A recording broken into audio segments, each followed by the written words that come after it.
Bonjour, dans cette vidéo numéro 5.1 sur le chapitre de la proportionnalité, nous allons apprendre à reconnaître une situation de proportionnalité.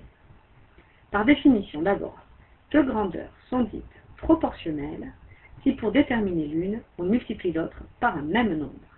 Ce nombre est appelé coefficient de proportionnalité. Par exemple, dans une recette, on donne l'indication suivante. Pour 4 personnes, il faut 200 g de farine. Si je souhaite faire cette recette pour 8, j'utiliserai donc 400 g de farine. Et si je souhaite faire cette recette pour 5, j'utiliserai 250 g de farine. Les deux grandeurs en jeu ici sont le nombre de personnes d'une part et la quantité de farine d'autre part. En récapitulant les informations, je vais pouvoir m'expliquer un peu mieux. J'utilise un tableau de proportionnalité. Sur la première ligne du tableau, je mets la première grandeur, le nombre de personnes, 4, 5 et 8 personnes dans ma recette. Puis la quantité de farine correspondante sur la deuxième ligne du tableau, 200 g pour 4, 250 g pour 5 et 400 g pour 8. Ici, je remarque à chaque fois que je multiplie par 50.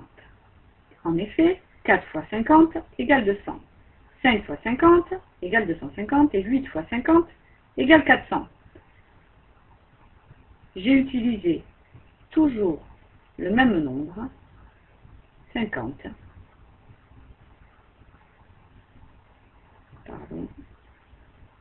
Pour passer de la première ligne à la deuxième, ici, le coefficient de proportionnalité est donc 50.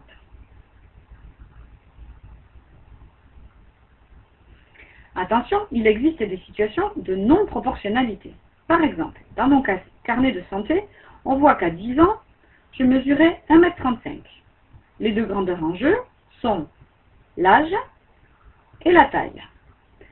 Si l'âge et la taille sont proportionnels, à 20 ans, qui est le double de 10, je mesurerai le double, c'est-à-dire 2 fois 1,35 m, 2,70 m. Je ne mesure pas 2,70 m à 20 ans, c'est faux. Ces deux grandeurs, la taille et l'âge, ne sont donc pas des grandeurs proportionnelles. Voilà. Merci de bien répondre au questionnaire donné à la suite de cette vidéo.